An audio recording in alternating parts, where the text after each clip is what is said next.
Madurai Meenakshi super speciality மருத்துவமனையில் அடுத்த தலைமுறைக்கான அதிநவீன ரோபோடிக் அறுவை சிகிச்சை சாதனம் அறிமுகம் செய்யப்பட்டது. மதுரை மீனாட்சி சூப்பர் ஸ்பெஷாலிட்டி மருத்துவமனையானது ரோபோடிக் அறுவை சிகிச்சையில் 10 ஆண்டு கால நிபுணத்துவம் கொண்டுள்ளது. இந்த நிலையில் சிக்கலான பல அறுவை சிகிச்சைகளில் துல்லியத்தையும் பாதுகாப்பையும் உறுதி செய்து சிகிச்சை முடிவுகளை மேலும் மேம்படுத்தும் வகையில் அடுத்த தலைமுறைக்கான அதிநவீன ரோபோடிக் அறுவை சிகிச்சை சாதனத்திற்கான தொடக்க விழா நடைபெற்றது. பிரபல நடிகரும் இசையமைப்பாளரும் கொடையாளருமான விஜய் ஆண்டனி மற்றும் முன்னணி நடிகர் பிரசாந்த் தியாகராஜன் ஆகியோர் இந்த அதிநவீன ரோபோடிக் சாதனத்தின் செயல்பாட்டை தொடங்கி வைத்தனர். மீனாட்சி மிஷன் மருத்துவமனை மற்றும் ஆராய்ச்சி மையத்தின் தலைவர் டாக்டர் குருசங்கர் மற்றும் மருத்துவ இயக்குநர் டாக்டர் ரமேஷ் அர்த்தனாரி முன்னிலை வகித்தனர். குடல் மற்றும் இரைப்பை அறுவை சிகிச்சை துறையின் தலைவரும் முதுநிலை நிபுணருமான மோகன், அத்துறையின் முதுநிலை நிபுணர் ஜெகதீஷ் சந்திரபோஸ், சிறுநீர் பாதையியல் துறையின் முதுநிலை மருத்துவ நிபுணர் பால் வின்சென்ட், அறுவை சிகிச்சை புற்றுநோயியல் துறையின் தலைவரும் முதுநிலை நிபுணருமான விஜயபாஸ்கர், மகளிர் மகப்பேறு மருத்துவத்துறையின் தலைவரும் முதுநிலை நிபுணர் பத்மா மற்றும் இயக்குநர் திலீப் உள்ளிட்ட பலர் கலந்து கொண்டு சிறப்பித்தனர். இதுகுறித்து டாக்டர் குருசங்கர் பேசுகையில், இன்றும் ஃபர்ஸ்ட் என்றும் பெஸ்ட்னு மீனாட்சி மருத்துவமனையில உலகத்துல என்னெல்லாம் பெஸ்டா இருக்கோ அதை முதல்ல மதுரை மக்களுக்கு கொண்டு வந்து சேர்க்கணுன்றது எங்களுடைய ஈத்தோஸ், எங்களுடைய பாலிசி. அதுதான் ரோபோட்டிக் சர்ஜரி 10 வருஷத்துக்கு முன்னாடியே நாங்க முறை மதுரைக்கு கொண்டு வந்திருக்கோம். 10 வருஷமா மீனாட்சி ஆஸ்பத்திரியில ரோபோட்டிக் சர்ஜரி நடந்துட்டு இருக்கு, பண்ணிட்டு இருக்கிறோம். எப்படி ஐபோன்ல வந்து இப்போ 14, 15, 16 முடிஞ்சு இப்போ 17 புது மாடல்லாம் வந்த மாதிரி ரோபோட்ல இருக்கிறதுலே அட்வான்ஸ்டு மெஷின் வந்து நாங்க இன்னைக்கு வாங்கியிருக்கோம். அது வந்து மெட்பாட்னு பேரு. இதை வாங்கறதுக்கு முன்னாடி எங்க மருத்துவர்கள்ட்ட பேசினேன். அதே மாதிரி ஒரு கான்ஃபரன்ஸ்ல கிளீவ்லேண்ட் கிளினிக்ல இருந்து சில டாக்டர்ஸ் வந்தாங்க, அவங்க கிட்ட பேசினேன். நியூசிலாந்துல பிசிக்கலா போய் மருத்துவமனைகளை பார்த்தேன், அங்க யூஸ் பண்றாங்க. ஆஸ்திரேலியால சிட்னில ஒரு மருத்துவமனையில யூஸ் பண்ணிட்டு இருந்தாங்க சில மருத்துவமனைகள்ல. அதெல்லாம் பார்த்துட்டு இந்த மாடலை வந்து வாங்கி நாங்க வந்து மதுரை கொண்டு வந்திருக்கோம். இந்த particular model first time in Tamil Nadu Meenakshi மருத்துவமனையில தான் இருக்கு. இதுல வந்து நிறைய பெனிஃபிட் ஃபார் பேஷண்ட்ஸ் வரும். ஷார்ட்டர் ஸ்டே, அதாவது ரொம்ப நாள் மருத்துவமனையில் இருக்கணும்னு அவசியம் கிடையாது. சர்ஜரி முடிஞ்சு வேகமா டிஸ்சார்ஜ் ஆகி வீட்டுக்கு போகலாம். காம்ப்ளிகேஷன்ஸ் கம்மி, அதிக கியூர் பண்ண முடியும். இந்த நிறைய டெக்னாலஜி இதில் இருக்கு. இதுல ஒரு பெரிய ஸ்பெசிபிக் டெக்னாலஜி என்னன்னா ரிமோட் சர்ஜரிஸ் பண்ணலாம். அதாவது இப்ப எங்க டாக்டருங்க இல்ல வேற டாக்டருங்க வேற நாட்டுல இருந்து கூட அங்க கண்ட்ரோல் பண்ணி சர்ஜரி இங்க வச்சு நம்மளால சர்ஜரி பண்ண முடியும். ரிமோட் சர்ஜரிலாம் இன்னைக்கு வந்து பாசிபிளா வந்துருச்சு. அது மதுரைக்கே வந்துருச்சு. அது எங்கேயோ நம்ம யூடியூப்ல பார்த்துட்டு ஓ இதெல்லாம் அந்த வெளிநாட்டுல நடக்குது, நம்ம ஊர்ல என்னைக்கே வரும் அப்படின்னு கேட்க வேண்டிய அவசியம் கிடையாது. நம்ம ஊர்லயே இந்த டெக்னாலஜி இன்னைக்கு வந்து இருக்கு. இதை இன்னைக்கு லான்ச் பண்ணதுல ரொம்ப ரொம்ப ரொம்ப சந்தோஷம்.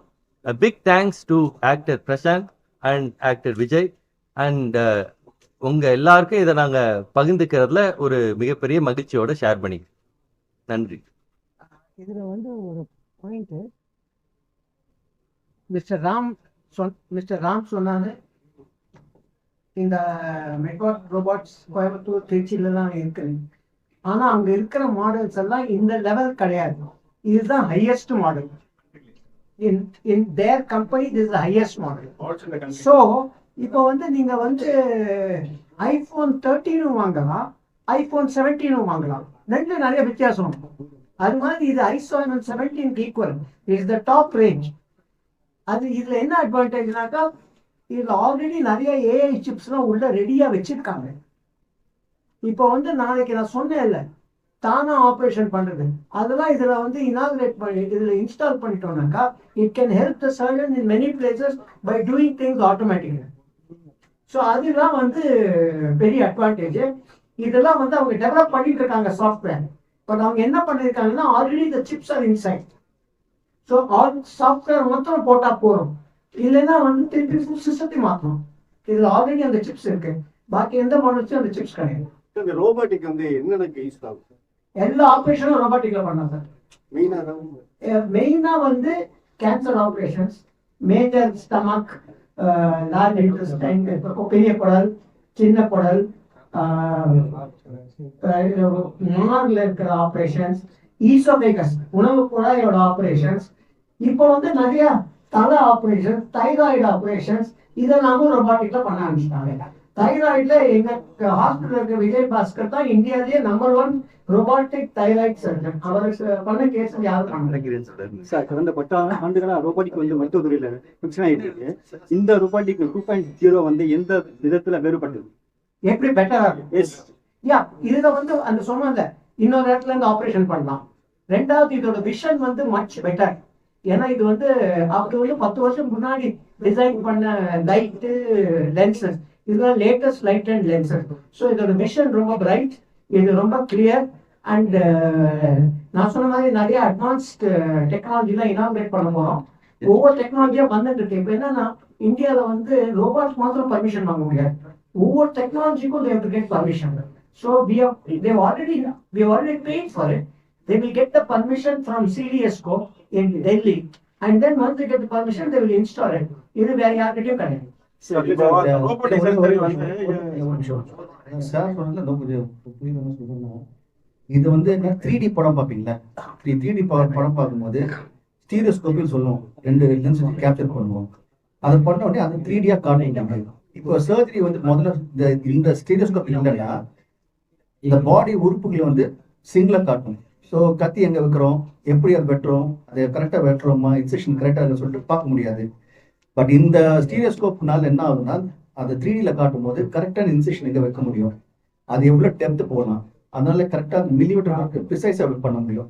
அதுதான் இப்போ லேட்டஸ்ட் அட்வான்ஸ்மெண்ட். அதுக்காக தான் இப்போ இந்த மிஷின் ஸ்பெஷலாக வாங்கினது வந்து இதெல்லாமே ஈஸியாக பண்ண முடியும். ப்ளஸ் டெக்ஸ்டிலிட்டி சொல்லுவோம், டாக்டர் கஷ்டப்பட வேண்டாம். இன்னும் முக்கியமான விஷயம் வந்து இப்போ வந்து சும்மா ஒரு ரொம்ப ஒரு டிபிக்கலான சர்ஜரி இருக்குங்களேன், அது ஸ்பெஷலிஸ்ட் இருக்கான். ஸ்பெஷலிஸ்ட் வந்து ஐதர் லண்டன்ல இருக்கலாம், இல்லை யூஎஸ் இருக்கலாம். இப்போ அவர் வரணும்னா வரப்பட்ட கஸ்டமர் இருக்கலாம், அவருக்கு அங்கே நிறைய விஷயங்கள் இருக்கும். அவர் இதே மாதிரி கன்சோல் அங்கே உட்காந்துட்டா இங்கே பேஷண்ட் தான்டா, அவர் அங்கே சர்ஜரி பண்ண பேஷண்ட் இங்கே சர்ஜரி நடக்கும்.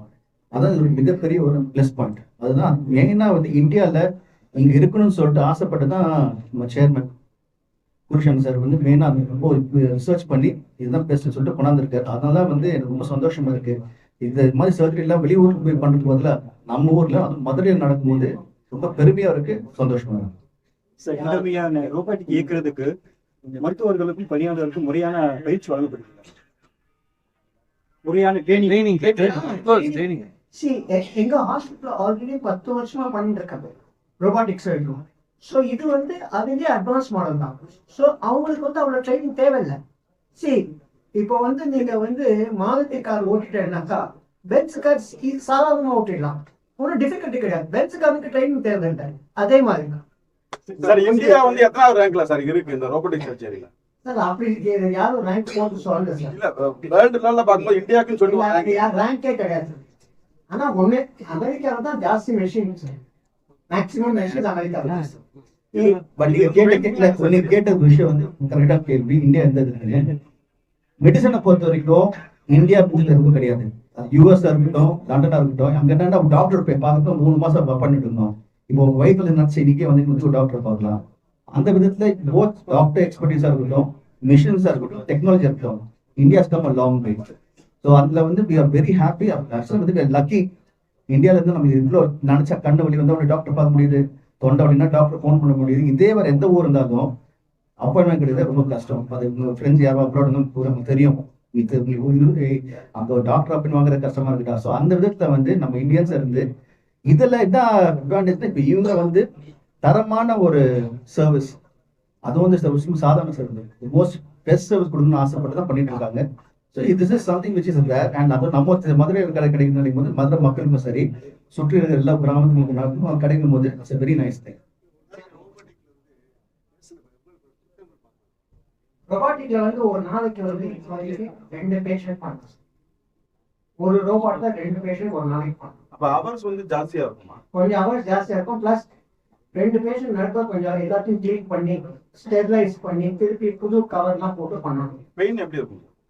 பெயின் வந்து ரோபாட்டிக்ல லேப்ரோஸ்கோபி மாதிரி தான் சார், வெறும் ஓட்டர் தானே போடுறோம். ஸோ அந்த பெயின் வர மாதிரி தான் இருக்கும். ரொம்ப ஓப்பன் சர்ஜரியோட ரொம்ப கம்மியாக இருக்கும் சார். சாதாரண மக்கள், ஏழை எளிய மக்கள் இந்த ரோபாட்டிக் சிகிச்சை மூலியமா பயன்படுற அளவுக்கு கட்டணம் வந்து கம்மியா இருக்கணும், ப்ரீவியஸா கூட இல்லை சார். ஜென்ரலாவே மீனாட்சி மருத்துவமனையில நீங்க டைரக்ட் பையும் நீங்க சேலஞ்சாவே விடுறேன்.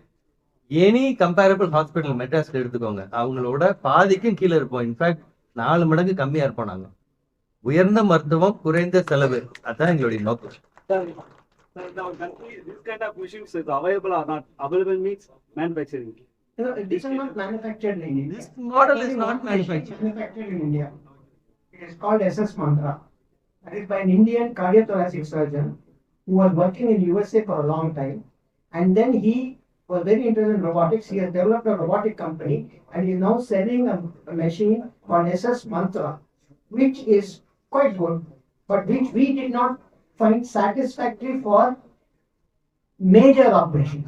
It is all right to அதை வச்சு சாதாரண யூட்ரஸ் எடுக்கிறது, கால் பேட்டர் எடுக்கிறது, அது ஓகே.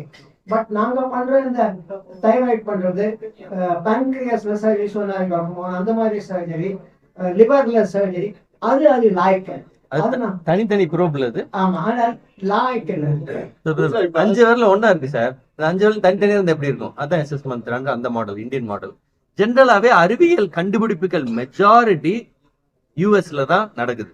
அடுத்து யூரோப்ல சில ஜெர்மனில நடக்கும். நம்ம இப்ப மேனுஃபேக்சரிங்ல உள்ள இறங்கி இருக்கோம். யூஎஸ்ல மேனுஃபேக்சரிங் இருக்கு, சைனாலயும் மேனுஃபேக்சரிங் இருக்கு. பட் கண்டுபிடிப்புகள் எல்லாம் அமெரிக்கா காரணம், யூரோப்பியன் கண்ட்ரீஸ் தான் அதிகமா கண்டுபிடிக்கிறாங்க. அறிவியல் கண்டுபிடிப்புகள் அவங்க கிட்ட தான் இருக்கு. அதனாலதான் பெரிய நாடா இருக்கான்.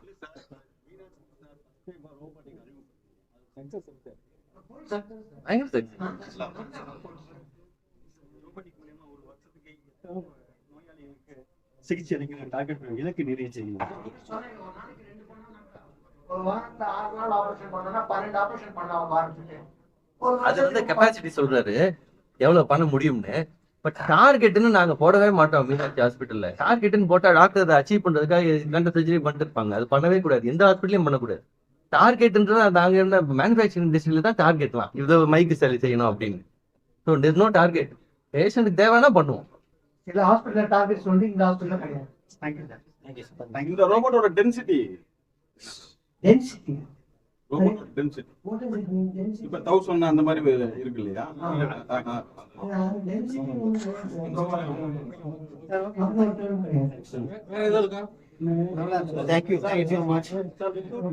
அவர் சார் சொல்றாப்ல வித்தவுட் டாக்டர் இந்த மிஷின் வந்த பிறகு எங்களுக்கு ஒர்க் இருக்காது மேக்ஸிமம். ஹைப்போதெட்டிக்கல் அது 10 வருஷத்துக்கு அப்புறம் இருக்கலாம் சார். 10 வருஷத்துக்கு அப்புறம் கம்ப்யூட்டர் இன்ஜினியருக்கே வேலை இல்லைன்னா டாக்டருக்கு இருக்காது சார். ஃபியூச்சர் சொல்றாரு சார். ஃபியூச்சர்ல for all of us will have to sit at home. But government will provide food and everything. ஏன்னா கம்ப்யூட்டர் வேலை பண்ணிட்டு இருந்தா அது வர பணத்தை கொடுப்பாங்க. வாய்ப்பு இருக்கு, எனக்குமான்னு தெரியாது, நிறைய வாய்ப்பு இருக்கு. இல்ல இது பேஷண்ட்டுக்கு நல்லது இல்ல, நமக்கு நல்லதா பேஷண்ட் நல்லதா, எது பெட்டர் உங்களுக்கு?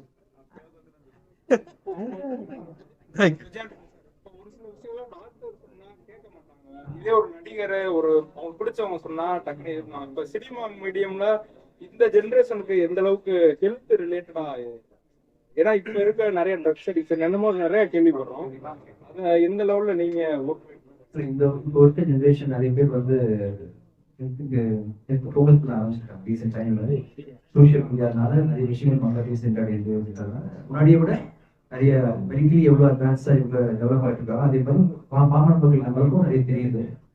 அண்ட் மெடிக்கல்ல முன்னாடி செலவு பண்ண முடியாத, அதாவது எவ்வளோ தான் ஒரு விஷயம் பண்ண முடியும்னா அது 10 சாத்தியம் மாட்டேன், 1 லட்சம் ரூபாய்க்கு பண்ண முடியுதுன்றதா நாளுக்கு நாள் மெடிக்கல் இன்ஃபர்மேஷன் இப்போ ஏழைகள் பாமரர்களுக்கும் ஹெல்ப் பண்ணுது. சினிமாவில் காலகட்டத்துக்கு ஏற்ற மாதிரி நிறைய விஷயங்கள் மக்களுக்கு சொல்லப்படுது. இப்போ நான் நடிச்சிட்டு இருக்க ஒரு படம் கூட பார்த்தீங்கன்னா மெடிக்கலி வெரி வெரி இம்பார்ட்டன்ட் ஒரு டாபிக் கன்வே பண்ணுது. அது என்னன்றது நிறைய சொன்னால் அந்த படத்துல நாட் வெளியே வந்துன்றதால சொல்லுவேன். மெடிக்கல் அவேர்னஸ் ஒவ்வொரு படத்தையும் முடிஞ்ச வரைக்கும் நிறைய பேர் கொடுத்தாங்க. ஆனா ஒரு சமீபத்துல இவ்வளவு வருஷமா கவர்மெண்ட்ல பிரைவேட்ல சிகரெட் குடிக்கக்கூடாதுன்னு வந்து பாத்தீங்கன்னா இப்ப பாத்தீங்கன்னா பசங்க யாரும் சிகரெட் குடிக்கிறது நீங்க பார்க்க மாட்டீங்க, ரொம்ப கம்மியாயிடுச்சு. முதல்ல எல்லா பசங்களும் சிகரெட் குடிச்சு உட்காந்துருப்பாங்க, காலையில எல்லாரும் சிகரெட் பார்ப்பாங்க. இப்போ ரொம்ப கம்மியாயிடுச்சு. They understood that it is a health problem. So அப்படி நம்ம யங்ஸ்டர்ஸ் அண்டர் எஸ்டிமேட் பண்ணக்கூடாது. அவங்க படிச்சுட்டு அது பண்ணக்கூடாதுன்னு அவங்க விட்டுறாங்க. சார் நல்லது சினிமால நல்லதும் சொல்லுவாங்க, அதுல அதர்வைஸும் இருக்கலாம். பட் சார் படம்ல நிறைய நல்ல கருத்துக்கள் சொல்லும். முக்கியமா அவரு இப்ப அடுத்து வர்ற படத்தை எல்லாரும் பார்க்கணும். அது ஏன் நான் சொல்றேன்னா அது மருத்துவம் சம்பந்தப்பட்ட ஒரு விஷயம் மட்டும் இல்ல, மக்களுடைய ஆரோக்கியம் டைரக்டா சம்பந்தப்பட்ட ஒரு விஷயம். உங்க ஆரோக்கியம் உங்க கையில தான் இருக்குங்க. நம்ம ஆரோக்கியம் நம்ம கையில இருக்கு. நல்லா சாப்பிடணும், நல்லா எக்ஸசைஸ் பண்ணணும், புரோட்டீன் கன்சியூம் பண்ணணும், ஸ்ட்ரெஸ் ஃப்ரீயா வாழ்க்கைய வாழணும், 8 மணி நேரமாச்சும் தூங்கணும், 7-8 ஹவர்ஸ் ஸ்ட்ரெஸ் இல்லாம வாழணும். வேலையில ஸ்ட்ரெஸ் இருக்கலாம், அதுக்காக அதே வேலையை மண்டையில வச்சுட்டு நம்ம இருந்தீங்க உங்க ஆரோக்கியத்தை நீங்க எடுத்துருவீங்க. உங்களை விட உங்க வேலை முக்கியம் கிடையாது, ஞாபகம் வச்சுக்கோங்க. நீங்க உங்க உடம்ப பாத்துக்கணும். வேலையை பாத்துக்கிட்டேன்னு சொல்லி உங்க உடம்ப நீங்க கெடுத்துடக்கூடாது. எடுத்துட்டு ஆஸ்பத்திரிக்கு வர்றவங்களும் நாங்க பாக்குறோம், பட் பிடிச்ச வரைக்கும் வராதீங்க. முடிஞ்ச வரைக்கும் நீங்க உங்க ஹெல்த்தை நல்லா பாத்துக்கிட்டீங்கன்னா ஹாஸ்பிட்டலே வரமாட்டீங்களே. இப்ப அந்த ஹாஸ்பிட்டல் பாத்தீங்க, அது பத்தலன்னு இதை கட்டுறோம். இப்ப இங்கேயும் பத்தலைங்க. இப்ப இன்னொரு பிளாக் கட்டணும்னு யோசிச்சுட்டு இருக்கோம் நாங்க. இப்ப எவ்வளவுதான் கட்டுறது மருத்துவமனைகளை? மக்கள் அவங்க ஆரோக்கியத்தை அவங்க பாத்துக்கணும். அத நல்ல படங்கள் கூறும். சேர் படமும் அந்த மாதிரி தான். அதனால I don't think I can say more than this. But anyway, thank you. One more question. நீங்க சமீபத்து ரீதியா இந்த சமுதாய ரீதியா நீங்க மீட் பண்றதை நான் பாத்துக்கிறீங்க. சரி, இந்த ஹெல்த் ரீதியா இப்போ உள்ள தலைமுறை யூத்துக்கு நீங்க ஏதாச்சும் படமே இருக்கு. அவர் படமே தான். படமே நெக்ஸ்ட் படம் சினிமா நல்லதையும் காட்டல, கெட்டதையும் காட்டல. இப்ப 7 அதிசயத்தை ஃபர்ஸ்ட் பார்த்தது சாரோட பார்த்தோம், ஜேம்ஸ்ல பார்த்தோம். இதெல்லாம் நம்மளாம் அந்த ஸ்பாட்டுக்கு போக முடியாது. அதனால பிளஸும் இருக்கும் மைனஸும் இருக்கும். Thank you sir. Thank you.